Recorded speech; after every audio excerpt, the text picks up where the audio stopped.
Bismillahirrahmanirrahim. Assalamualaikum warahmatullahi wabarakatuh. Berjumpa kembali dengan Ibu dalam materi teks editorial.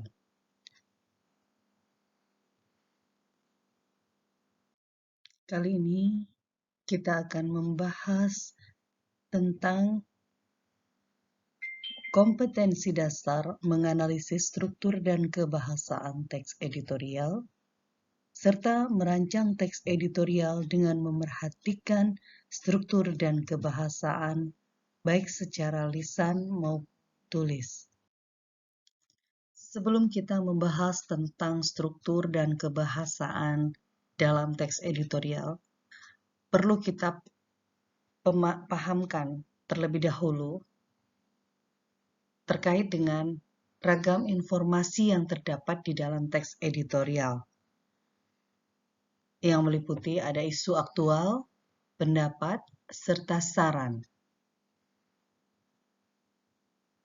Dalam teks editorial, biasanya penulis teks editorial akan memulai menulis dengan cara mendata peristiwa-peristiwa yang terjadi dalam masyarakat tersebut, lalu diklasifikasikan ke dalam beberapa kelompok berdasarkan aktualitasnya, keluar biasaannya atau biasa yang disebut fenomenal, dan keterbantahannya atau yang biasa disebut dengan kontroversial. Kemudian pada bagian pendapat dan argumen di dalam teks editorial, ada beberapa unsur yang harus diperhatikan saat menyampaikan argumen. Di antaranya sebagai berikut. Yang pertama, berhubungan dengan masalah yang akan dibicarakan.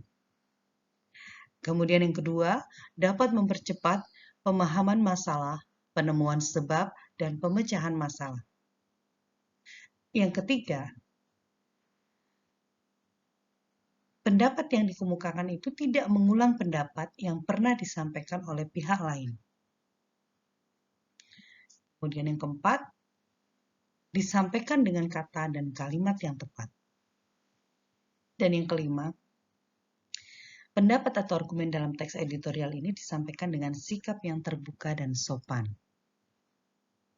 Pada bagian saran terhadap isu faktual, ada beberapa unsur yang harus diperhatikan saat menyampaikan saran dalam teks editorial, yakni sebagai berikut. Yang pertama, hindari emosi dan prasangka negatif. Kemudian, ungkapkan saran dengan objektif, logis, dan jujur, serta didukung dengan data, fakta, ilustrasi, contoh, atau perbandingan.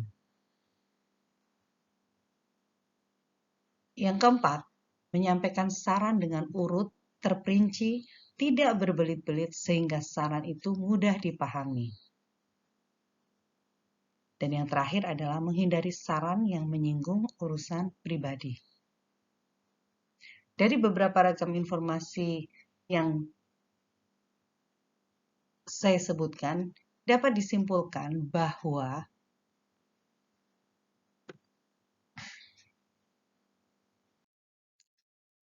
baik, setelah kita membahas tentang ragam informasi dalam teks editorial yang merupakan hal yang digunakan sebagai landasan di dalam menjelaskan mengenai struktur dan kebahasaan teks editorial, mari kita sama-sama simak bagaimana struktur teks editorial.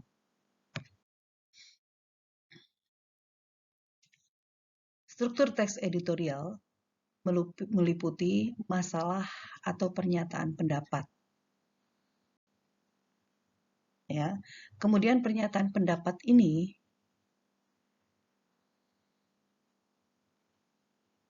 dikuatkan dengan argumentasi-argumentasi. Ya, setelah kita menyampaikan beberapa pendapat, kemudian pendapat ini akan diperkuat dengan beberapa argumentasi-argumentasi. Dan kemudian di bagian akhir ada bagian penegasan ulang.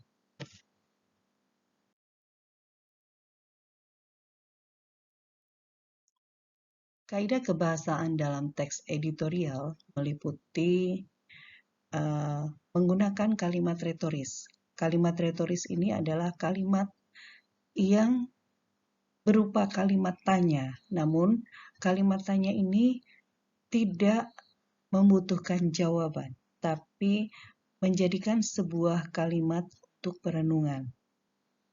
Kemudian menggunakan kalimat atau kata-kata populer. Ya. Yang ketiga, menggunakan kata ganti penunjuk. Dan yang terakhir, menggunakan konjungsi kausalitas. Selanjutnya kita akan membahas tentang rancangan teks editorial yang meliputi penyusunan teks editorial dan penyuntingan teks editorial. Langkah-langkah menyusun teks editorial atau tajuk rencana. Yang pertama adalah mengambil topik atau masalah yang penting yang memiliki sudut pandang berita terkini dan menarik perhatian pembaca. Setelah itu baru kita mengumpulkan informasi dan fakta, meliputi laporan objektif dan melakukan riset. Setelah melakukan riset, barulah kita menganalisis masalah yang telah diangkat. Kemudian memberikan solusi yang realistis terhadap masalah di luar pengetahuan umum. Barulah kita mulai kegiatan menulis kurang lebih dari 500 kata dengan menggunakan kata kerja dan tidak menggunakan kata ganti saya.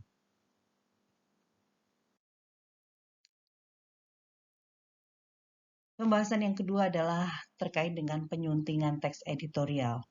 Langkah-langkah yang harus kita lakukan di dalam menyunting teks editorial, yang pertama adalah membaca kalimat demi kalimat terlebih dahulu untuk menemukan kesalahan penggunaan ejaan, pemilihan kata, atau pola kalimat. Yang kedua, membenarkan kesalahan penggunaan ejaan, mengganti kata tidak tepat, dan memperbaiki kalimat-kalimat yang tidak tepat.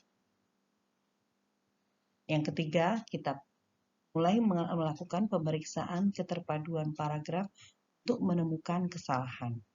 Dan yang terakhir, kita mencoba memperbaiki keruntutan paragraf yang tidak tepat dapat dilakukan dengan cara membuang paragraf yang tidak padu, menempatkan paragraf pada urutan yang tepat, atau menambah paragraf di antara paragraf yang tidak runtut. Demikian tadi penjelasan terkait dengan menganalisis struktur dan kebahasaan teks editorial sekaligus merancang teks editorial. Sampai jumpa dan terima kasih.